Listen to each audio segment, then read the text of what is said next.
he's found the gap. And we all know how hard he can hit the cricket ball. Mahendra Singh Dhoni. जीतने के लिए अब 4 रनों की आवश्यकता है। ICC ने एक विशेष कमेटी बनाई थी इस बात के लिए कि मैन ऑफ द टूर्नामेंट कौन लगेगा। उसका ये ब्यौरा दिया गया था कि जरूरी नहीं है कि सबसे ज्यादा रन विकेट नॉन चाहिए।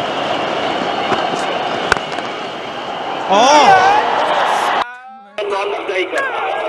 भारत को जीतने के लिए चाहिए। He's gone over the top and India have won this match. Mahendra Singh Dhoni का छक्का और भारत भी जीत जाता है। ये था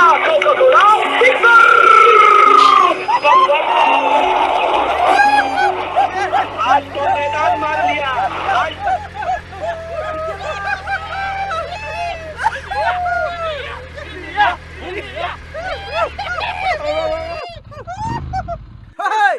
পাকিস্তানী হাৰি কেনেকুৱা লাগিলে ইণ্ডিয়াৰ লগত টক্কৰ দিবলৈ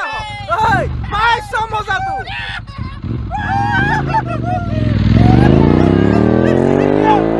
আৰে ভাই সকলোতে মাথো এটাই কথা আৰে পাকিস্তান ভাৰতৰ শত্ৰু মানিছো কিন্তু যিসকল মুছলমান ভাৰতীয় তেওঁলোকক পাকিস্তানীৰ দৰে ব্যৱহাৰ কৰাৰ কাৰণটোহে বুজি নাপালো আৰে ৰমান কি চাই আছ সেইফালে এই সকলোবোৰ কিবা স্বাৰ্থলোভী বুজিছ আৰে ভাৰতবৰ্ষখন যদি এখন ধৰ্ম নিৰপেক্ষ ৰাষ্ট্ৰ হয় তেতিয়াহ'লে ইয়াত ধৰ্মৰ বিভ্ৰাট কিয় আৰে সকলো মানুহে যদি মানৱ ধৰ্মত বিশ্বাস ৰাখে তেতিয়াহে দেশখন ধৰ্ম নিৰপেক্ষ হ'ব আৰে কি হ'ল তোৰ খঙত ইমান অগ্নিশৰ্মা হৈ আছ যে কোনোবাই কিবা কৈছে নেকি তোক নাই অ সুধীৰ কোনেও মোক একো কোৱা নাই কিন্তু পৰিৱেশটো দেখিছই নহয় হিন্দুস্তান আৰু পাকিস্তানৰ মাজত বিবাদ আৰম্ভ হৈ গ'লে আমাৰ ঠাইবোৰতো হিন্দু আৰু মুছলমানৰ মাজত বিবাদ আৰম্ভ হৈ যায়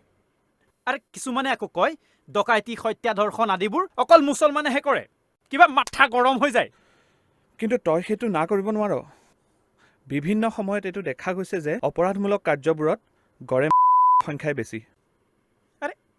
হ'ব পাৰে মই সেইটো নাজানো কিন্তু সেইটো জানো আজিলৈকে প্ৰমাণিত হৈছে তয়ে কচোন সেই অপৰাধীসমূহ প্ৰকৃত ভাৰতীয় হয়নে নহয় হাৰে সিমজে সিহঁত ভাৰতীয় হয়নে নে কোনোবা অবৈধ নাগৰিক যিসকলক ৰাজনৈতিক বা বাণিজ্যিক লাভৰ বাবে কোনোবাই ভাৰতীয় সজাই ইয়াত বহুৱাইছেহি তই কিন্তু এইটো বৰ ডাঙৰ প্ৰশ্ন কৰিলি ৰহমান তোৰ ভনীয়েৰে মোক ৰাখি পিন্ধাই স্মৃতি জানো মোৰ নিজৰ ভণ্টি নহয় আৰে আমাৰ ঈদত দেখোন তই মজগুল হৈ যাও মই মুছলমান বুলি বা তহঁতৰ পৰিয়ালটো হিন্দু বুলি আমাৰ মনলৈ কেতিয়াবা কিবা ভাব আহিছেনে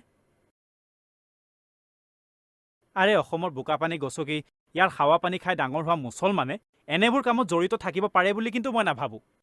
আৰে পাকিস্তানৰ হিতে আমিও চিন্তা নকৰো অৱশ্যে অপৰাধ প্ৰৱণতা সকলো ধৰ্মাৱলম্বী লোকৰে থাকিব পাৰে সেয়া নিৰ্ভৰ কৰে বৌদ্ধিক পাৰিবাৰিক বা সামাজিক পৰিৱেশৰ ওপৰত তই ঠিকে কৈছ ময়ো হেতুকে ভাবিছো ঐ ৰমান ল আমিয়ে চাদি পঠাইছে জন আচলতে মই কি ভাবো জানো অসমত থাকি অসমীয়া ভাষা নজনা আৰু ভাৰতত থাকি ধৰ্ম নিৰপেক্ষ নোহোৱা মানুহক এই সমাজৰ পৰা বহিষ্কাৰ কৰিব লাগে জাতি ধৰ্মৰ নামত কাজিয়া লগাই এই ৰং চোৱাসকলক সাৱধান কৰি দিব হ'ল ঠিকেই কৈছ তই আৰে কেতিয়াবা মনটো বহুত বেয়া লাগে আৰে আমিওতো অসমীয়া ধেত তেৰি তোকে জিতি কৈ পেলালো আজি হ'ব দে এতিয়া মনটো ফৰকাল হ'ল নহয় নে যাদুকী ঝাপি এটা দিব লাগিব নেকি ৰচোন ৰ আজি ৰাতিপুৱাই মই কবিতা এটা লিখিছো হা শুনচোন কেনেকুৱা হৈছে কবি শুনা শুনিবি হা যাৰ হৃদয়ত নাই ইমান কেনেকৈ হ'ব পাৰে সি মুছলমান শংকৰ আজানৰ দেশ এয়া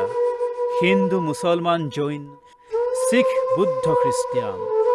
আৰু শংকৰৰ এক শৰণ নাম ৰাম ধেনুৰ দৰে মাতৃভূমিত ৰাখিম মানৱতাৰ মান আমি অসমীয়া অসম আমাৰ